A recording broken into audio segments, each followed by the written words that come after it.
Bueno, buenos días a todos, a la mesa, y principalmente agradecerle al doctor Goulet su inestimable generosidad para conmigo y para con el medio, y de habernos invitado, y además para felicitarlo por la organización de estas 30º Jornadas Nacionales del Ministerio Público.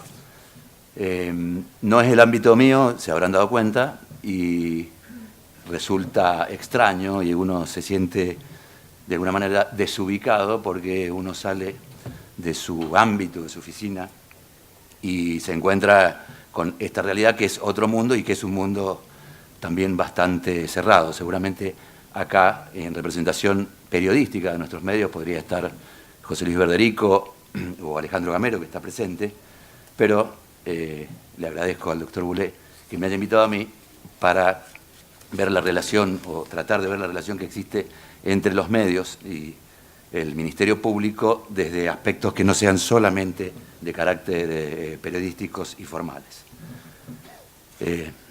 Aunque se habrán dado cuenta, debo ser el único acá que no estudió Derecho porque tengo escoliosis, entonces me hubiese sido imposible, pero llevo adelante una vocación bastante heterogénea que tiene que ver con la comunicación, con el periodismo y con todas las disciplinas que tienen que ver con la comunicación. La invitación realmente me resultó muy atractiva y desafiante por varios motivos.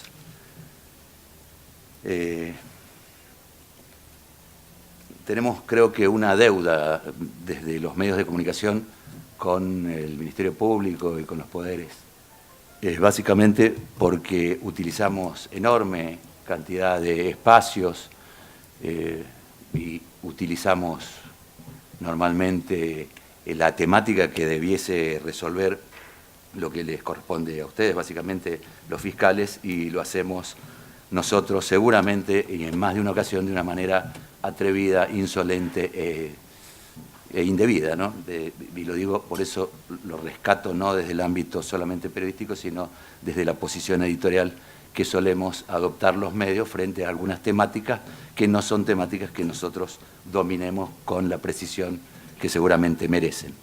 Es natural que ustedes que participan de la burocracia jurídica nos vean a nosotros como invasores o cuando no apropiadores de cuestiones que no son afines o específicos a nuestro rol, ¿no? Y creo que es uno de los temas determinantes para esta sociedad y tiene que ver con el desplazamiento y con los enroques de roles que suele haber, en donde ocupamos algunos, por momentos, espacios y lugares que no son para los que hemos sido elegidos o designados.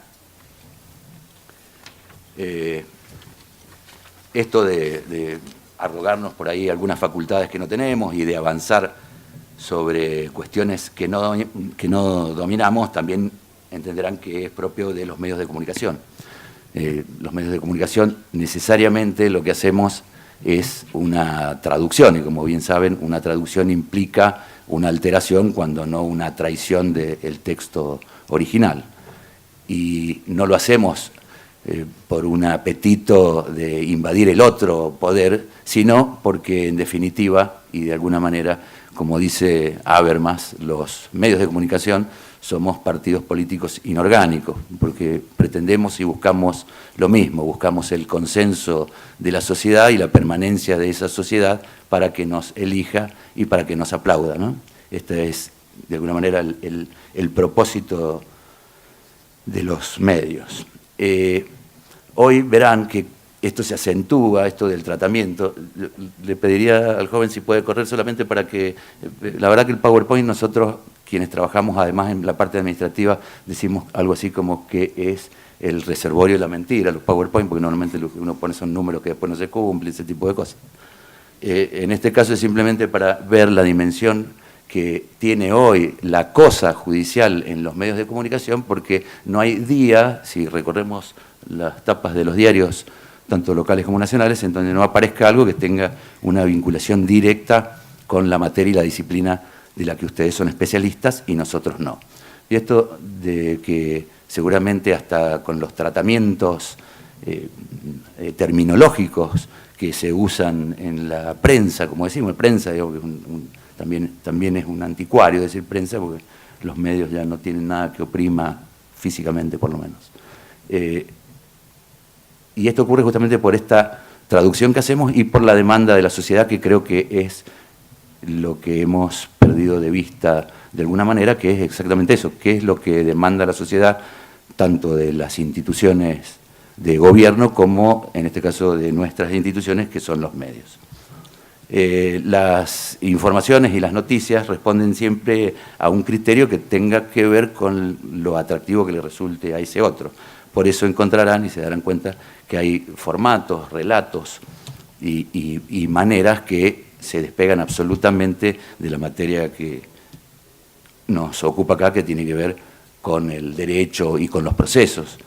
Seguramente, como de otras disciplinas, se enojarán y bastante cuando empleamos nosotros y sustituimos los vocablos, los términos y los procesos y desconocemos en realidad la importancia que puede tener eso para que se cumpla adecuadamente la función para la cual han sido designados.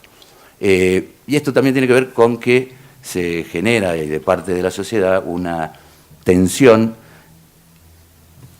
que nos reclama a nosotros que nos manifestemos de una manera tal que no se aburran, que no se cansen. Entonces, si fuésemos muy pedagógicos o muy técnicos, seguramente no tendríamos audiencia y nuestro negocio es ese. Y hablo de nuestra audiencia, que no tiene nada que ver en general con una audiencia de la que ustedes conocen. Para nosotros la audiencia numérica es lo más importante que pueda haber porque de eso vivimos, ¿no? Celebro desde afuera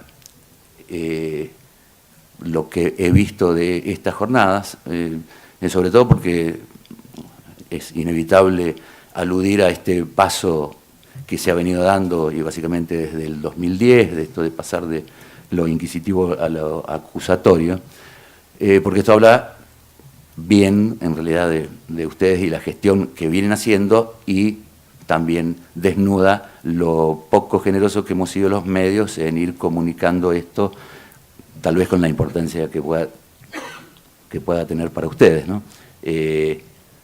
Y nos parece realmente hasta sorprendente esto, que sea realmente una política de Estado que haya atravesado dos gobiernos de signos bien distintos y que se continúe, ¿no? Y que haya un propósito común, algo que de alguna manera es lo que nos está faltando como sociedad.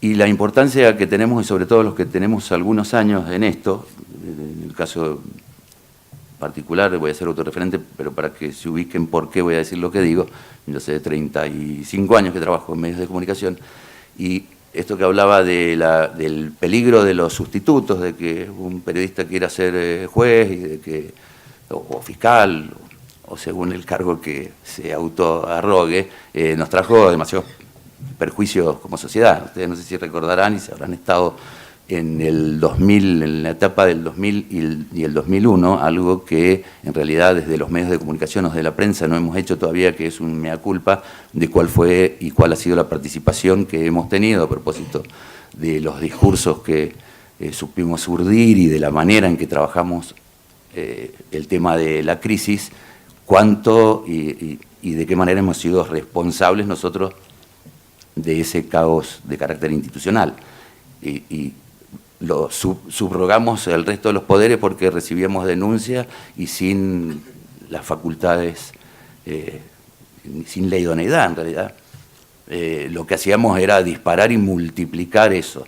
Nos quedamos en realidad los medios de comunicación con la parte del escándalo, no con la parte de la solución. Si bien es cierto que nosotros no tenemos por qué intentar una solución, pero sí recogimos esta demanda de la sociedad y lo único que hicimos fue multiplicarlo, que de alguna manera lo que hace esto es multiplicar, alterar y tensionar al estado de la sociedad, porque se queda únicamente con esto de lo que todo está mal. Y ese atajo que encontró la sociedad del que se vayan todos, la verdad que no solo no resultó, sino que fue lamentable y todavía estamos pagando las consecuencias. Entonces digo esto de que cada cual en su lugar, y esto no quiere decir algo que se habla continuamente, que es que los medios no debamos intervenir, estar, interpelar y acudir, algo que solemos reclamar asiduamente, porque en general el ámbito de ustedes no es muy abierto ni es muy generoso a proveer la información.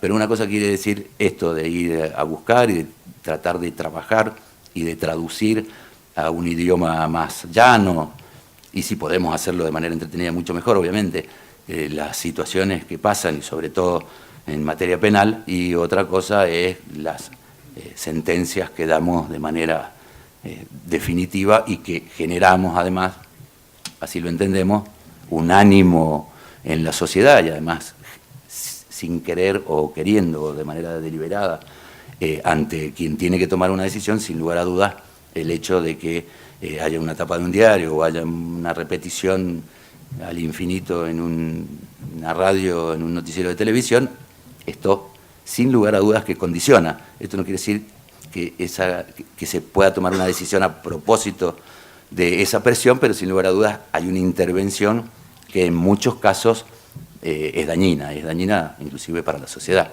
porque esto de no conocer lo que nosotros podríamos llamar matices de los procesos y editar o mutilar, si quieren, cómo se realiza un proceso, la verdad que a la sociedad le queda solamente la parte del acontecimiento y lo mal que se resuelve, ¿no? Porque esto es un poco el constructo que hoy tiene la sociedad y que demanda sobre todo de los poderes públicos.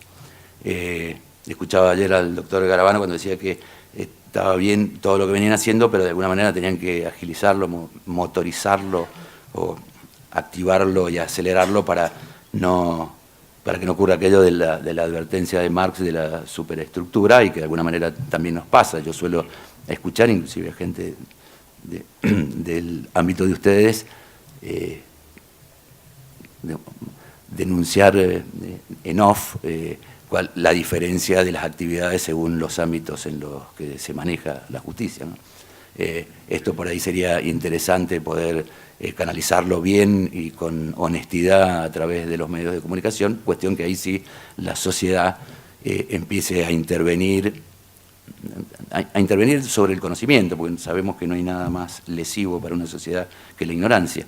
Digo, a intervenir como para colaborar en este proceso de acelerar aquellos modelos, aquellos métodos que ustedes mismos consideran que son los mejores.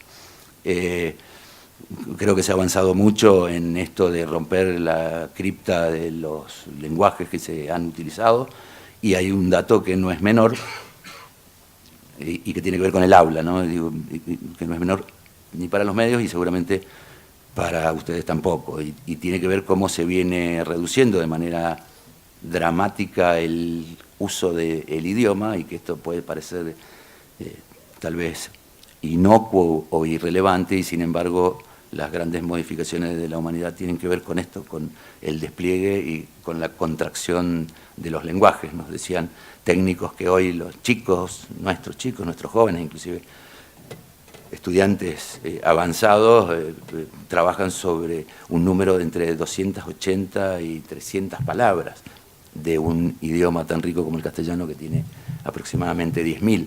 Entonces, ¿en qué incide esto en la materia de ustedes? Bueno, entiendo que mucho, porque la dificultad en la comunicación y la dificultad para esta comprensión de textos es además una incomprensión de los valores, básicamente. O sea, y cuesta, y le va a costar seguramente a esos chicos, si no manejan un idioma un poquito más amplio, poder discernir definitivamente en aquellas cosas que están penadas por la ley y aquellas que no, tan simple y tan dramático como eso.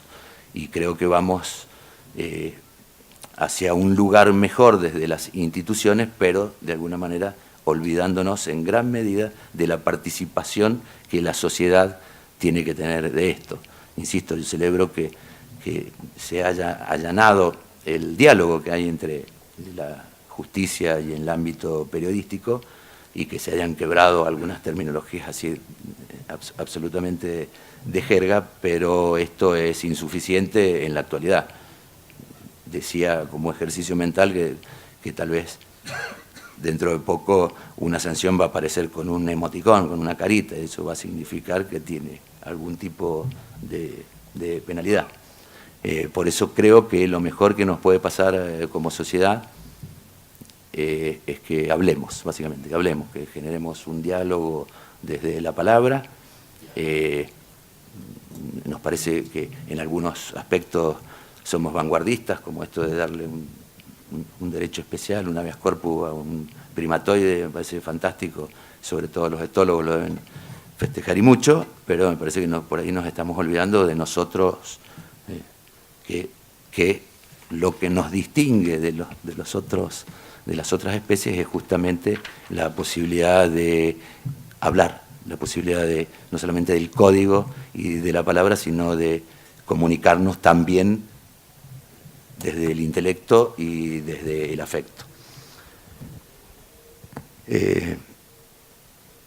Les vuelvo a agradecer, les agradezco a los que están presentes, les pido disculpas porque soy ajeno a la materia en la que ustedes trabajan, pero nos gustaría, sin arrogarnos, insisto, facultades que no nos correspondan, tener una articulación más dinámica y también de parte nuestra más generosa para vehiculizar todas aquellas cosas que entendemos hacen realmente bien. Así que les agradezco, muy amable. Bueno, buen día. En la previa decíamos que por lo general estas charlas son bastante bodrio, así que vamos a tratar de levantar un poco la vara. La idea es hablar 15 minutos, eso es lo que me propusieron. Bueno, voy a ver si puedo meter 2 historias, 2 casos, en 10 minutos y los 5 restantes espero que sean de interacción y que podamos hacer preguntas, ¿sí? Para arrancar, esto ocurrió año 2006-2005, Godoy Cruz, el equipo de fútbol, debutaba en Primera División, un escándalo en el debut del equipo, la barra provocó incidentes, tiraron cosas, la policía reprimió, bueno, un caos, se suspendió el partido. A partir de ahí, en el diario, empezamos, en ese momento yo trabajaba en los Andes, empezamos a hacer un seguimiento sobre quién era quién dentro de la barra brava de Godoy Cruz. Ese seguimiento fue arrojando diferentes resultados, consultando fuentes oficiales y extraoficiales, algunas vinculadas con la policía, otras vinculadas con la justicia y otras básicamente consultas en los barrios donde la barra tenía cierta influencia. Yo estaba acreditado por el diario en tribunales, así que pasillar tribunales era lo más normal del mundo. Un día me encuentro con un colega del diario El Sol, casualmente el diario que me toca dirigir ahora, y él es el secretario de redacción. Teníamos muy buena relación, le comento qué tema estaba trabajando, él me dijo que estaba trabajando lo mismo, empezamos a cruzar información, él tenía mucha información que yo no tenía y yo tenía mucha información que él todavía no había conseguido. Sabíamos que había una causa abierta, fuimos a hablar con el fiscal que tenía esa causa, nos acercamos, le dijimos, ¿qué tal? Obviamente nos conocía porque los dos estábamos acreditados en tribunales, tenemos esto y esto. No hay nada de eso. Ok, ¿no hay nada de eso? No voy a hablar de eso. Bueno, nosotros, doctor, esa información la tenemos chequeada por un montón de fuentes, así que mañana la vamos a publicar. Ahí se paró y dijo, no, esperen, negociemos. ¿Es cierto lo que tienen ustedes? ¿Es así? Está confirmado. Pero si ustedes lo publican, entorpecen totalmente y hacen caer la investigación. Listo, fue un pacto de caballeros. Nosotros vamos a seguir averiguando por nuestro lado, vamos a seguir en contacto con usted. Cuando usted crea que esto puede salir a la luz, nosotros lo vamos a publicar, obviamente con una cláusula en ese pacto que es, nosotros queremos ser los primeros en publicarlo. Pasó aproximadamente un mes de esa charla, casi a diario íbamos a la Fiscalía, era la Fiscalía de Delitos Complejos, nosotros íbamos, más que nada, íbamos a confirmar los datos que íbamos averiguando por afuera. Nunca habíamos publicado nada, hasta que un día, sin hablar con el fiscal, empezamos a ver un desfile por el pasillo de tribunales de todos los personajes que nosotros teníamos chequeado que estaban involucrados en esa investigación. 2 más 2 es 4, dijimos, listo, fecha de indagatorias. Ya ahí están las indagatorias, las imputaciones se oficializaron, ya hay aboque. Al otro día, tanto el Sol como los Andes salieron en tapa con la investigación que vinculaba a funcionarios del Ejecutivo, del Poder Judicial y del Poder Legislativo provincial y nacional con la barra brava de Godoy Cruz. La verdad, sabíamos que ya no íbamos a entorpecer la investigación, porque si ya había imputaciones, significa que se le había dado un corte a un montón de medidas, eso involucraba escuchas telefónicas. Por lo tanto, publicamos. El resultado de esa publicación en la relación con el fiscal no cambió en nada. La verdad que, si bien a primera hora de la mañana recibí un par de mensajes de texto por parte del fiscal que terminaban con jajaja, pero se antecedían por un montón de epítetos, ¿sí? Porque no le habíamos informado a él que íbamos a publicar, estaba claro que él sabía que ya lo que nosotros estábamos publicando no iba a entorpecer lo que él había trabajado. Entonces, ese es uno de los casos claros donde la responsabilidad social que tuvimos como medio, ¿sí?, o como periodista, iba de la mano de una investigación judicial. Si bien nosotros podríamos haber publicado porque la información no había surgido directamente de la Fiscalía, sino que la habíamos conseguido por otro lado, entendimos que si lo hacíamos antes íbamos a hacer caer una investigación que parecía muy importante. El otro caso es más reciente, culminó hace 3 años, después de una seguidilla de homicidios en Godoy Cruz, todo pasa en Godoy Cruz. Después de una serie de seguidillas de homicidios en Godoy Cruz, los periodistas de las secciones policiales iban a cada lugar de los hechos. Tenemos esa característica como sección, como diario, de tratar todos los homicidios por igual, independientemente de dónde sea la víctima o dónde ocurran. Como los periodistas de la sección policiales eran 2, siempre cubrían las mismas 2 personas estos casos, y cada vez que iban a los lugares, más allá de hablar con los policías que participaban de los operativos o hablar con el fiscal, también hablaban con la gente del lugar, ¿sí? Y todos señalaban a la Yaqui, que era la que manejaba teóricamente la droga en cierto sector del oeste del departamento de Godoy Cruz, y que los responsables de los homicidios o las víctimas de los homicidios eran un grupo de adolescentes que respondían a ella y se autodenominaban los angelitos de la Yaqui. Ahí la diferencia entre el trabajo judicial y el periodístico es que cada homicidio lo investigaba un fiscal diferente. Este lo investigaba un fiscal, este otro fiscal y este otro fiscal. En cambio, en la redacción teníamos un panorama completo, teníamos una postal, una foto completa de cómo era el cuadro de situación y cómo estaban interrelacionados esos casos. Entonces empezamos a contar esa historia de cómo una mujer que estaba sindicada como una jefa narco movía piezas, ¿sí?, a su necesidad y beneficio. Y a partir de ahí ocurrían esta serie de asesinatos. En la justicia mendocina no había absolutamente nada de esto, no contaban con esta información. La justicia federal tampoco, incluso poco después se abrió una causa, pero cuando se abre esa causa, un funcionario judicial, en una reunión que tenemos, me dijo, Gendarmería no me mandó ningún preventivo, la Policía Federal tampoco, y mucho menos la Policía de Mendoza, que teóricamente debería estar al tanto de lo que está ocurriendo, y nadie mandó un preventivo. Ahora, ¿por qué abrí la causa? Y porque veo las publicaciones de ustedes todos los días, los angelitos de la Yaqui, los angelitos de la Yaqui, los angelitos de la Yaqui, evidentemente algo está pasando. El caso tomó un poco más de protagonismo cuando un informe de inteligencia indicaba que en una reunión en San Luis esta mujer había mandado a matar a los periodistas del diario, que habían escrito y habían trabajado estos casos.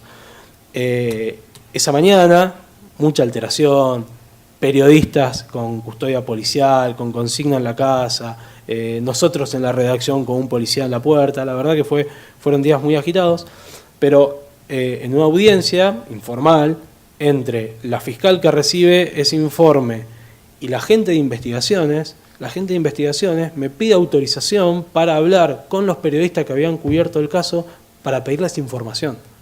O sea, los periodistas tenían mucha más información que la que podía estar manejando con todas las herramientas, ¿sí?, que tiene a disposición tanto la policía como la justicia. Bueno, finalmente, a partir de ahí, las investigaciones, tanto provinciales como federales, se impulsaron.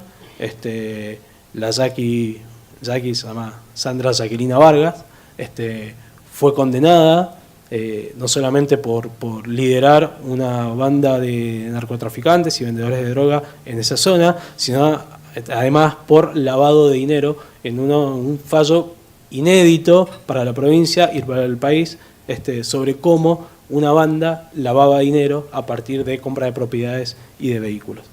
Entonces, ahí tenemos los dos casos. Una historia donde nosotros, de algún modo, nos movimos de la mano de la justicia, ¿sí?, íbamos en paralelo, y la otra donde directamente provocamos el accionar de la justicia. Y lo hablábamos hace un ratito con Pablo, no es que hubo una reunión de editores, una reunión de tapas donde dijimos, bueno, vamos a investigar quién vende la droga en Godoy Cruz. No surgió así, sino que fueron surgiendo a través de la continuidad de los casos, un homicidio, otro homicidio, y cómo se iban vinculando y cómo se iba generando ese entramado. Un entramado que, insisto, los fiscales departamentales no lo habían visto porque evidentemente o faltaba comunicación o no tenían toda la información a disposición. Lo concreto es que a partir de ahí, a partir de ese caso, se abrió una causa judicial que terminó con una condena. Así que, si alguien quiere hacer una consulta, estamos abiertos. Para aquellos que tienen edad, recorrer los pasillos, los juzgados, las salas de audiencia de hace no muchos años atrás, era solo reservado para magistrados, fiscales, abogados, funcionarios y, por supuesto, aquellos ciudadanos que iban a solucionar sus problemas, sus pleitos ante la justicia, acompañados por personal penitenciario y policial. Eso ha ido cambiando con el tiempo. Poco a poco los periodistas se fueron acercando progresivamente a este complejo mundo jurídico, donde se desarrollan grandes juicios escandalosos, donde se ven implicados funcionarios de la vida pública y política, y también aquellos otros ciudadanos que con historias simples, con problemas cotidianos, tienen que enfrentarse a sus casos particulares. Por eso, cuando se habla de experiencia, hay que hacer referencia a lo que a uno ha recorrido en todo este tiempo. Yo comencé la actividad esta en el diario El Tiempo de Cuyo, un diario que tenía sus oficinas e instalaciones en la primera cuadra de la calle Lavalle, y marcó, tal vez en esa época, uno de los hechos más importantes o más impactantes que tuvo el periodismo escrito. Se lo identificó como la Dolce Vita en Mendoza. Se cerraron cabaret, se detuvieron a personas vinculadas con la droga, y de aquel tiempo, de aquel lejano tiempo, rescato dos nombres: el juez Núñez, que fue el que intervino en esa causa, y Tino Vargado, el hombre que terminó en la cárcel y después de un tiempo falleció. Después entré desde el número 0 en el diario Mendoza, otro medio también hoy desaparecido, y donde hice mi primera nota relacionada con un tema jurídico, aunque no precisamente de tribunales. Estuvo referida a los niños internados en el ex-COSE, sus necesidades, sus aspiraciones, sus broncas y principalmente una tal vez no mencionada, pero sí esperanzada visión de futuro. También en ese tiempo, Diario Mendoza, tuve la suerte de entrevistar en forma exclusiva al doctor Sebastián Soler, maestro de generaciones de abogados, cuya grabación hoy guarda en su casa otro fiscal, en este caso mendocino, Roberto Lavado. Así llegamos al tiempo en que, impulsado por la urgencia de aquellos años, se comenzó a transitar los tribunales en busca de juicios, en busca principalmente de aquellos juicios que tuvieran trascendencia. Y de ese tiempo rescato dos. El primero, que fue el crimen de Villa Seca, que tuvo varias intervenciones jurídicas, varios juicios, varios imputados, y hasta el día de hoy no tiene ningún condenado. Y otro caso muy importante para la provincia por las personas que participaron como víctima y victimario fue el crimen de Avelino Maure.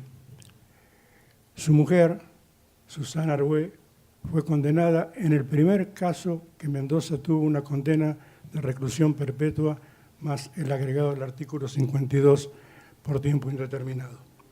Cumplió finalmente 14 años en prisión. En ese tiempo, la actividad se fue nutriendo del trabajo de los jueces de instrucción, como ahora serían los fiscales, que investigaban los delitos. En Diario Los Andes pudimos participar casi en simultáneo, porque sin la tecnología que hoy tenemos, había otro tipo de comunicación, tal vez referida a la permanencia, tal vez referida a la presencia casi a diario en los tribunales con los que tenían la responsabilidad de administrar justicia. Un caso muy conocido en Mendoza fue la muerte de Giorgi, un chico que fue asesinado por su padre. El descubrimiento de su cuerpo se hizo alrededor de las 12 de la noche y junto con un fotógrafo del Diario Los Andes llegamos en el momento en que el juez Marcos Pereira estaba realizando las primeras medidas en el lugar. Y así se fueron sucediendo a lo largo del tiempo investigaciones paralelas, buscar la noticia, muchas veces ayudada por la suerte, muchas veces ayudada por la perseverancia. Se logró, después de 20 años de ausencia, descubrir en Chile, a 400 kilómetros de Mendoza, a un personaje muy recordado por los mendocinos como fue MacGregorcy. Hoy el periodismo de tribunales o periodismo judicial se ha convertido en una de las especialidades de comunicación que yo considero que más ha crecido. Pero esta especialidad requiere de una terminología y un lenguaje preciso, por cuanto los errores o las imprecisiones pueden trasladar al periodista de tribunales a un periodista frente a tribunales, donde deberá defender sus derechos, su forma de informar, respetando siempre el secreto de la fuente, sobre hechos que tienen un gran interés social, es decir, temas relacionados con la violencia infantil o la violencia de género hoy con cifras que alarman, y los tradicionales como causas penales y delincuenciales.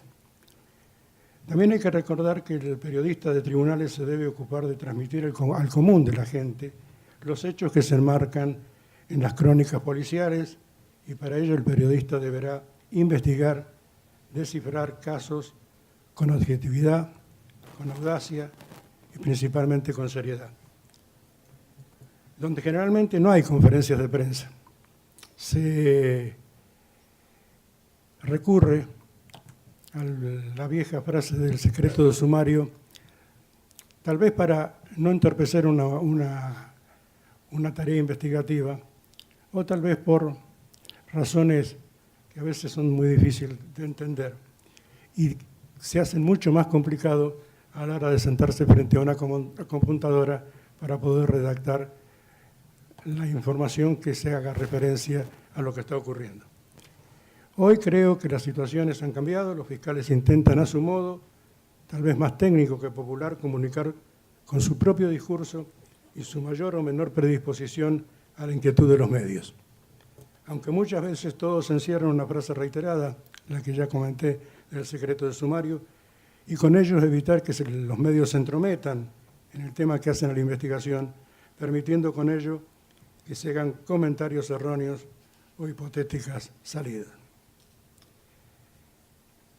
No sé si habremos respetado los minutos, no creo que lleguemos a un entretiempo, pero para redondear quisiera rescatar dos frases que hacen referencia a unos y a otros. Juan Pablo XXIII dijo: rezo porque los periodistas que a veces juzgan y se meten a profetas en lugar de limitarse a ser cronistas de la realidad. Fiscales y periodistas deben ser ecuánimes, desapasionados, precisos y veraces. Al motivar su providencia o al transmitir la noticia, unos y otros han de despejarse de ingredientes subjetivos, ideológicos, partidarios, religiosos, y si no existe sentencia condenatoria definitiva, abstenerse a presentar al acusado como culpable. Denuncia, captura, imputación, prisión preventiva no son sinónimos de condena, ni implican atribución de responsabilidades. Es la fase preparatoria para que el Estado investiga, y cuando el fiscal acusa, apenas expresa que la conducta delictiva existió y que el acusado es con una altísima probabilidad que sea el autor, no es el responsable, debate que por ley se reserva para el juicio. Y termino con otra frase de Vargas Llosa que expresó: las sociedades contemporáneas están viviendo la civilización del espectáculo, sin embargo, tanto la justicia penal como el periodismo judicial tienen el deber de rechazar la frivolidad, los juicios paralelos, la justicia mediática, el protagonismo de los funcionarios y la censurable sentencia complaciente. Muchas gracias.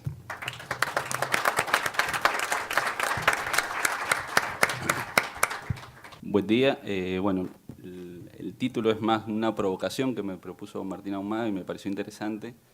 Condena mediática versus condena judicial, que más allá del juego de palabras, creo que son incompatibles en la realidad real, porque más allá de tomar el valor que tiene los medios de comunicación, que tenemos los periodistas, la responsabilidad cada vez mayor, quienes meten preso a las personas siguen siendo ustedes. Y me parece que la condena institucional es la que vale, y está bueno saber generar la tensión necesaria entre esa condena mediática y condena institucional, pero saber también el rol que cumple cada uno.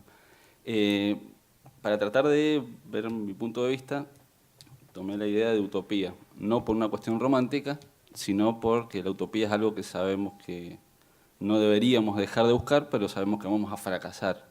Sabemos que no la vamos a lograr nunca. Y de la utopía que quería hablar, en el caso del periodismo, es la utopía de la verdad. Sabemos que no vamos a llegar a la verdad, pero no podemos dejar de buscarla. Al menos esa es la responsabilidad que tenemos que tener. Y esa verdad, en el caso del periodismo, es una construcción. Los hechos suceden, están, y a ustedes les toca investigarlo. El periodista lo tiene que construir, reconstruir. ¿Con qué herramientas? Con fuentes que sean buenas, que sean confiables, documentadas, con algo que ustedes pueden llamar punto de vista, pero es un foco de una nota. Es decir, yo tengo un hecho, tengo fuentes y muchos caminos que puedo tomar para escribirlo. Eso es lo que nosotros llamamos foco y es quizás una de las cosas más importantes que tiene un periodista a la hora de enfrentarse a una nota. Y algo que es fundamental en la construcción ideal que estoy haciendo de esa noticia, que es hacerlo con honestidad. Me puedo errar, puedo pifiarle, puedo equivocarme, pero tengo que tener buena intención. En este ideal de construcción de la noticia, la honestidad, es decir, escribir una noticia que aunque me haya equivocado, lo haya hecho con honestidad y sin mentir deliberadamente, está en el ADN de este ideal de la noticia. Ahora, esa construcción de la noticia, esa construcción de la búsqueda de la verdad, es absolutamente compleja. ¿Qué complejidades tiene? Y cada vez más, la velocidad. Esto que quizás he tardado más yo en explicarlo que lo que se tarda un periodista en resolverlo antes de publicarlo. Esto de buscar las fuentes, consultarlas, encontrar el foco y publicarlas. Yo trabajo en un diario online, Jorge también, esto es así, se resuelve rápido. Fuentes con intereses, las fuentes no siempre son, es más, la mayoría de las veces no son imparciales, pueden ser no imparciales y no malintencionadas, digamos. Intereses sí, malignos, por decirlo de alguna manera, fuentes erradas, o sea, complejidades que hacen a la construcción de esta noticia y a la búsqueda de esta utopía que es la verdad. A la hora de publicar, digamos, hablamos de condena mediática y estaba revisando archivos. Para dar algunos ejemplos en donde creo que los medios no actúan como organizadores de la justicia, digamos. Muchas veces se cuestiona por el mero hecho de publicar. ¿A dónde voy? Muchas veces publicar una noticia genera en la audiencia un efecto condena. Por ejemplo, yo publico que un funcionario está investigado. Probablemente la nota no tenga ninguna intención, pero el efecto condena lo produce en el público. La sola mención de una persona muchas veces produce ese efecto condena. Y acá hago una división en un tema que muy delicado, como pueden ser los delitos que tienen que ver con la vida íntima de las personas o delitos que ocurren en la vida íntima de las personas, como son los abusos, que son hipersensibles a ese tipo de cosas y la repercusión que tienen este efecto condena, más allá de lo que se resuelva judicialmente, y, por ejemplo, los delitos relacionados con la corrupción, en donde están involucrados funcionarios públicos, donde el efecto condena o el acusado tiene posibilidades de resarcirse, sobre todo porque en general terminan en impunidad, pero eso lo hablamos después. Como decía, esa construcción es compleja y la mala noticia, que todos sabemos, es que va a ser más compleja y que la opción de no publicar no es una opción. La opción probablemente sea para mejorar la calidad y evitar que este efecto condena sea nocivo, es que los periodistas trabajemos mejor, que tengamos mejores fuentes y que haya un público, que eso ya no depende solamente del periodismo, sino creo de todo un sistema, que un público capaz de discernir cuando hay información de calidad, cuando no hay información de calidad y de seguir los temas. No es, en ese caso, en esa parte, responsabilidad del periodista.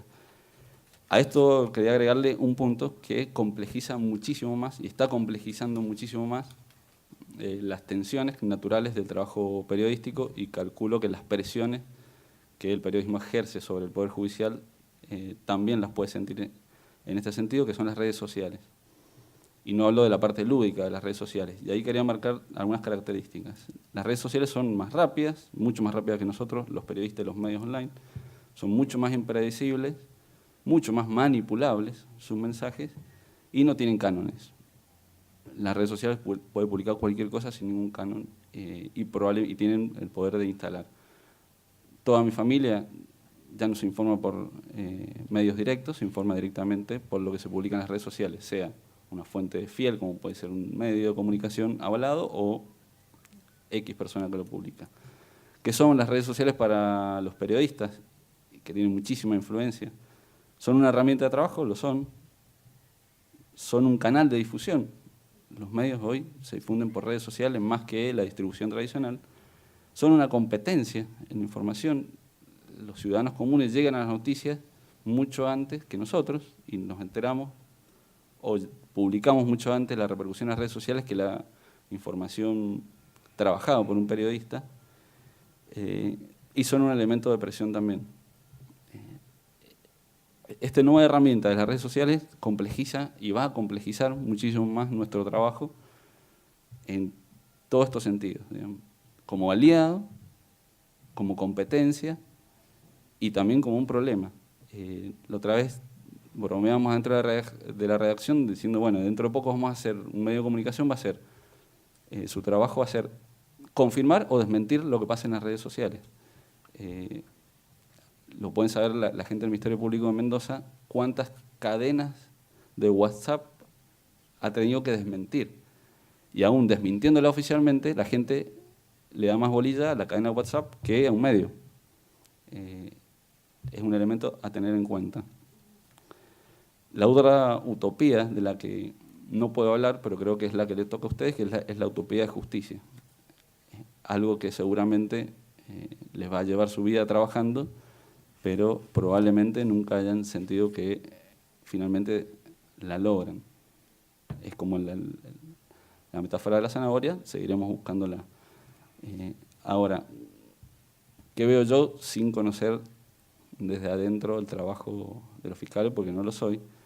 Que las tensiones y los problemas que tenemos los periodistas para ayornar nuestra realidad, que es absolutamente compleja, en el Poder Judicial la tienen y aún más potenciada. ¿Por qué? Hablábamos más temprano, lo voy a decir si no fue mismo, yo decía las vacas sagradas le decía al Poder Judicial, de sentirse no un funcionario público, que tiene que ser transparente, dar explicaciones y hablar, sino como un ente alejado de esa realidad que es compleja, es rápida y exige respuestas rápidas. No puedo juzgar, bueno, iba a decir ejemplos de casos donde hubo condena mediática y después el Poder Judicial confirmó que era injusto. Me acuerdo de algunos casos, uno que casi me cuesta el divorcio por defender el accionar del periodismo, un actor que había sido condenado previamente por un homicidio por los medios, después se dio cuenta, salió por todos lados que había sido un error en la investigación, un error en un testigo, y obviamente todos los medios reprodujimos ese error, y una persona que era un actor, que no tenía nada que ver con nada, terminó en la tapa de todos los diarios como homicida. Ejemplos de esos hay varios. Ahora también puedo dar ejemplos en contrario, en algo que yo no trabajo en policiales, y sí trabajo periodismo político, y tengo muchos más ejemplos en contrario, en el sentido de que como periodista estoy convencido de que hubo personas que robaron, que hubo personas corruptas, que hubo personas que se hicieron millonarios a costa de la función pública, y la justicia no hizo nada. Casos donde, si se quiere, hubo condena mediática, que como cualquier condena mediática es bastante más efímera, y no hubo condena judicial. ¿Qué planteo como desafío? Como periodistas, tratar de romper los vicios que nos trae el trabajo diario, conseguir mejores fuentes, tratar de no reproducir términos que sean más propensos de la terminología policial y judicial que del lenguaje coloquial que por ahí es necesario usar, mantener buen vínculo con las fuentes del Poder Judicial, pero mantener también una atención, creo, necesaria, porque no nos olvidemos que el periodismo también tiene que controlar el mismo Poder Judicial. Esa relación, que muchas veces es de convivencia, porque son la principal fuente, también necesita de alguna atención para que la necesidad de sentirse observado la tengan también en el Poder Judicial. Pero como insisto en que la condena mediática y la condena judicial son términos que suenan compatibles, pero que son distintos porque nosotros podemos construir, reconstruir la noticia, sumar fuentes y tenemos la obligación de hacerlo con calidad. Pero la responsabilidad institucional de condenar, juzgar y meter preso a una persona sigue siendo del Poder Judicial. Gracias.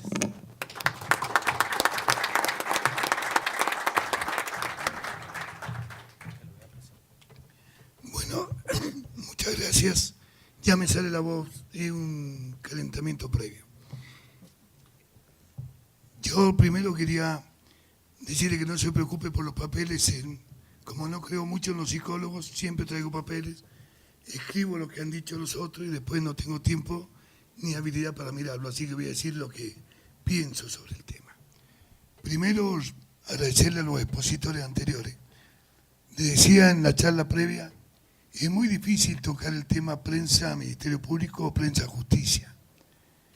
Y es muy difícil, lo vivimos el año pasado en Ciudad Autónoma con un tema parecido a este, porque casi siempre el periodismo, no ha ocurrido esta vez, se para en una posición de un periodismo ideal, de un periodismo absolutamente carente de cualquier vicio o de cualquier defecto, y por el contrario, los judiciales, o aquellos que formamos parte de la vida del Poder Judicial, nos sentamos queriendo ser complacientes con la prensa, porque parece que hay como un temor reverencial a exponer nuestro propio defecto, pero mucho más a exponer las carencias de la prensa.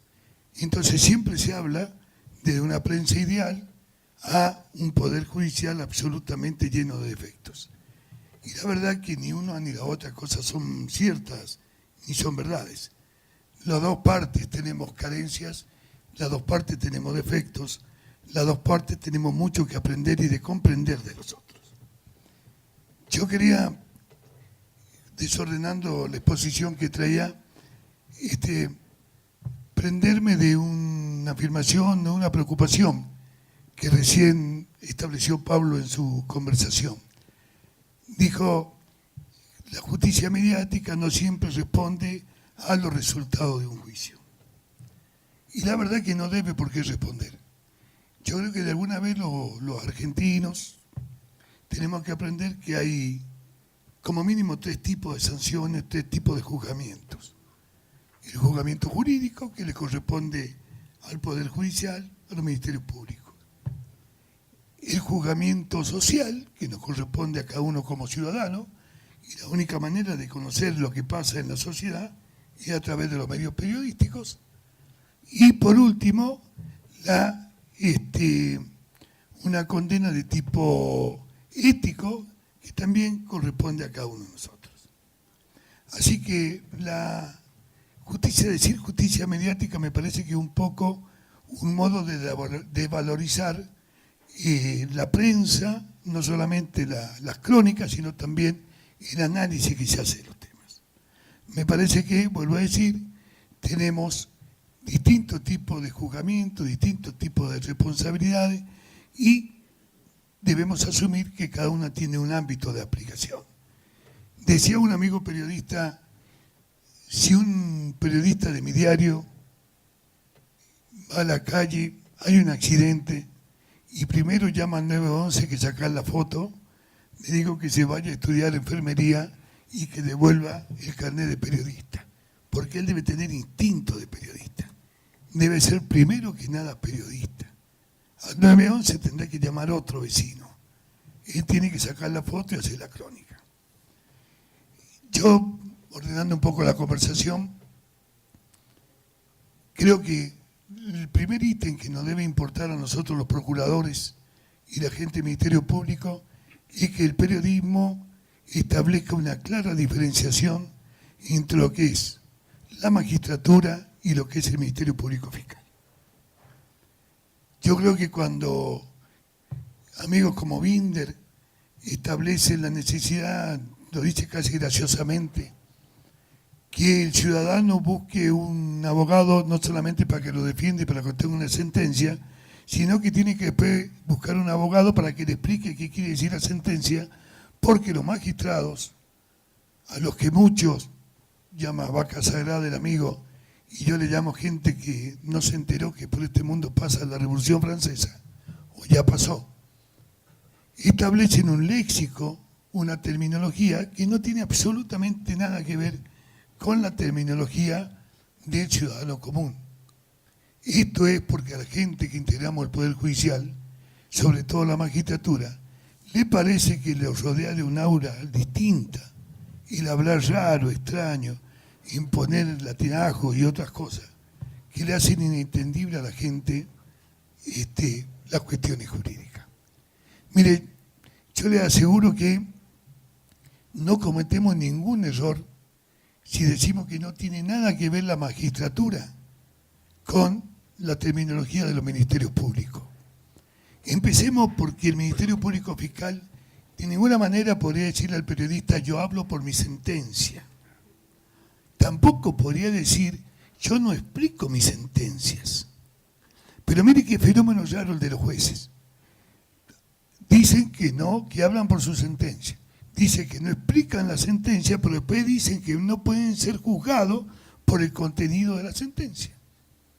Estas son las locuras del viejo Poder Judicial, que parece absolutamente ajeno a la realidad del mundo. Mire, esta conversación entre la diferencia del Ministerio Público y la magistratura, quizás me podría ahorrar todas las palabras, habiendo traído una diapositiva, dicho en viejo término, un PowerPoint, con la tapa de esta mañana del Diario 1. Yo le pido que a cada uno de nosotros cerremos los ojos y pensemos, ¿cuándo un miembro de una corte o un magistrado pudo decir lo que ha dicho el procurador de la provincia de Mendoza? Invitar a los jueces a trabajar mañana y tarde. Claramente que el procurador de Mendoza va a ser una persona poco agradable para la magistratura mendocina, pero conociéndolo al doctor Guyet y conociendo cómo pensamos los procuradores, estoy seguro que el doctor Guyet quiere ser un buen funcionario público, le quiere ser agradable a la sociedad y no agradable a la corporación de los jueces. Por lo que yo creo que el periodismo tiene que advertir esta primera diferencia. No tiene nada que ver la visión que tiene de la sociedad, no tiene nada que ver la visión que tiene del derecho, no tiene nada que ver la visión que tiene de la función un procurador con la mayoría de los tribunales superiores de las provincias. Porque los procuradores y los fiscales representamos y tenemos en claro a la sociedad y entendemos que el Ministerio Público no debe ser una caja con los vidrios polarizados, sino que tiene que ser una caja de vidrio transparente donde la sociedad pueda hacer y pueda ver lo que hacemos. De cualquier manera, estando el procurador Guyet, le quiero decir que en San Juan tiene refugio seguro, si en Mendoza ha pasado a ser persona no grata. Lo vamos a recibir con todo el gusto, siempre que no quiere el cargo de procurador en San Juan. Yo creo que hay que preguntarse, para analizar este tema, ¿qué periodistas y qué fiscales? Cuando hablamos de qué periodistas y qué fiscales, estamos hablando de lo que les decía al principio. Mire, los fiscales normalmente no tienen una gran preparación en cuanto al mundo de la difusión de lo que hacen. Porque la verdad que somos en este tema de haber adoptado y adaptado nuestro funcionamiento en la investigación relativamente nuevo en orden institucional, 10, 15 años. Porque además parte de este tiempo de adaptación, le hemos gastado mucho de ese tiempo luchando contra los tribunales superiores que no logran entender este nuevo modo de hacer justicia y este nuevo modo de investigar. Entonces, tenemos que asumir que no somos buenos comunicadores. Tenemos que asumir que no reemplazamos nuestra falencia de ser malos comunicadores con oficinas de prensa. Porque la verdad que las oficinas de prensa sirven, en mi criterio, para dar noticias institucionales, para dar noticias casi formales. Pero la verdad que un periodista necesita la comunicación directa con los operadores del sistema. Yo siempre digo que si un periodista de policial o de justicia llega a la reunión con el jefe de redacción y dice, sí, mira, me han matado 2 diputados y un senador en la plaza principal de Mendoza, hay secreto del sumario, se va a investigar hasta las últimas consecuencias y el fiscal está muy preocupado y ese tipo le dura el cargo como 2 minutos, porque el periodista necesita mucho más información. Por otro lado, el fiscal en muchos casos, en esos primeros momentos de la investigación, necesita cerrar los datos, sellar información que tiene, porque él es el que debe custodiar la información y el éxito de la investigación. Por lo que tenemos que entender una cosa de entradita para que no nos cueste el matrimonio, casi el matrimonio, como el amigo Pablo. Periodismo, fiscales, hombres de la justicia somos en los tiempos absolutamente incompatibles. Los tiempos del periodismo no tienen nada que ver con los tiempos de la justicia. Los tiempos de la justicia no tienen absolutamente nada que ver con los tiempos del periodismo. Solo nos tenemos que entender y nos debemos comprender. Y debemos entender cuál es la función de uno y la del otro.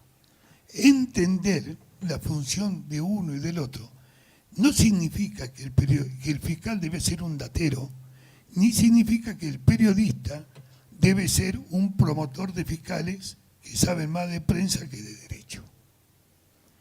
¿Cómo es entenderse? Entenderse que el periodismo no es nuestro enemigo. Entender que el periodismo no es una persona que se ha dispuesto cuando se levantó a la mañana a arruinarnos el trabajo, que le tenemos que dar toda la información que le debemos dar. Y los periodistas deben entender otra cosa, que desgraciadamente lo discutimos en Ciudad Autónoma en la última jornada, y los periodistas que estaban en el panel, en mi concepto, tenían una irrefrenable tendencia al suicidio periodístico. Mire, la justicia necesita de certezas.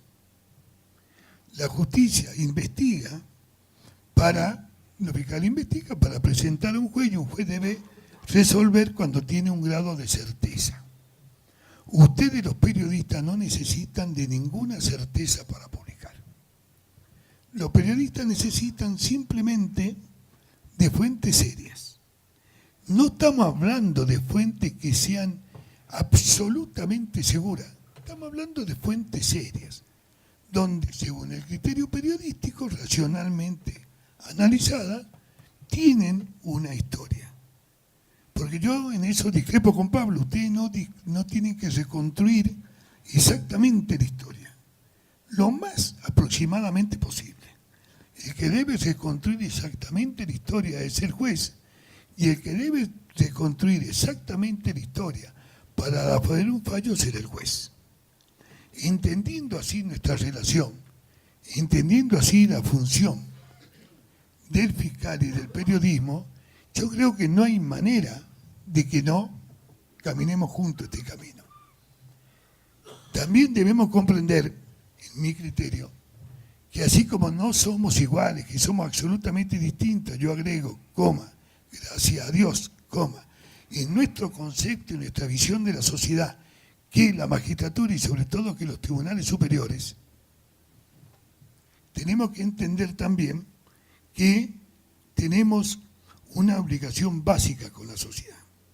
Vivimos en un mundo moderno donde todo el mundo no puede ir a una audiencia, donde todo el mundo no tiene por qué estar presente a la hora que se está investigando ni se está dictando sentencia, y la única manera que la gente se entere de lo que nosotros hacemos es por medios de los medios de comunicación. Así que a mí me parece que tiene que haber tensión, pero eso está clarísimo. Como tiene que haber una sana tensión entre fiscales y defensores, como debe haber una sana tensión entre defensores, fiscales y los jueces, debe haber una tensión entre periodismo y fiscales, entre periodismos y jueces. Ni los periodistas son promotores de fiscales, defensores ni jueces, ni nosotros somos dateros de los periodistas, pero sí somos una fuente calificada de información que tenemos absolutamente la obligación de ser útil a la comunicación en la medida de lo posible y en la medida que no echemos a perder, por supuesto, una investigación o nuestro propio trabajo. Sirve en la oficina de prensa, vuelvo a reiterar, y espero que no se enoje el encargado de prensa acá de Gouye, sirven, claro que sirven. ¿Son necesarias? Claro que son necesarias. ¿Son suficientes? De ningún modo. El periodismo, si acá hiciéramos una encuesta ya y le preguntamos si le nombran 10 encargados de prensa y eso le impide el contacto con los operadores, salen espantados de acá y no hacen negocio. Porque no le es suficiente a ellos. Porque no es lo que la gente ni los medios esperan de la prensa. Creo, con absoluta sinceridad, que nos tenemos que adaptar todos a nuevos paradigmas.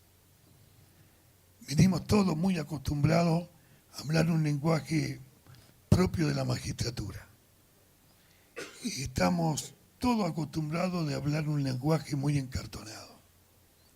Y estamos muy acostumbrados, y le pido que no lo hagamos más, reunión o manifestación o lo que fuera en el palacio de tribunales. Y esos términos ya pintan de cuerpo entero la relación de los que habitan el palacio, que normalmente son seres superiores, a los periodistas o a nosotros los pobres fiscales o los pobres procuradores. Que no admitamos o no traigamos, jamás permitamos confundir que un fiscal nos diga: yo hablo por mis escritos. No, vos tenés que hablar por el micrófono. Los que hablan por los escritos son los jueces.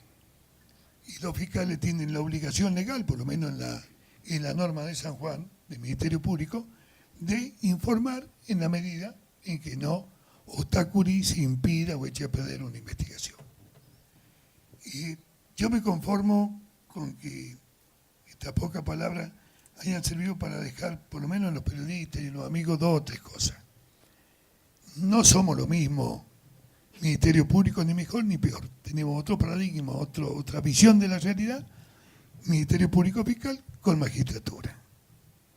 No tenemos la misma posición tampoco que los otros poderes del Estado.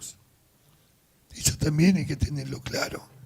Nadie dice, hemos detenido 2 homicidas, gestión Alejandro Guyé. Quedaría mal, ¿sí? Tampoco quedaría bien que Guyé saque una propaganda en el diario, tenga pauta publicitaria. Si querés delinquir, tenés cuidado, Guyé te vigila. No va. Entonces, tenemos 2 relaciones absolutamente distintas. Nosotros tenemos una función distinta que el Ejecutivo y tenemos una función distinta que el judicial, que el legislativo. Pero, aún teniendo una función distinta, el Ministerio Público Fiscal no piensa de ninguna manera que somos un poder que no tenga que ser controlado. El Ministerio Público Fiscal de ninguna manera piensa que somos un poder o parte de un poder que no tiene que darle explicaciones a la sociedad. Es más, el Ministerio Público Fiscal debe ser el único poder dentro de los poderes judiciales que aceptamos formar parte de una república y por lo tanto no nos sentimos dueños de privilegios, sino que nos sentimos dueños de responsabilidades. Así que me parece que cuando entendemos estas pequeñas diferencias y cuando entendemos este modo de actuar, esta visión que tenemos de los ministerios públicos fiscales sobre la sociedad y sobre los periodismos, me parece que es una muy buena plataforma para que empecemos a construir una relación mucho más sólida, mucho más confiable, mucho más responsable y mucho más colaborativa. Gracias.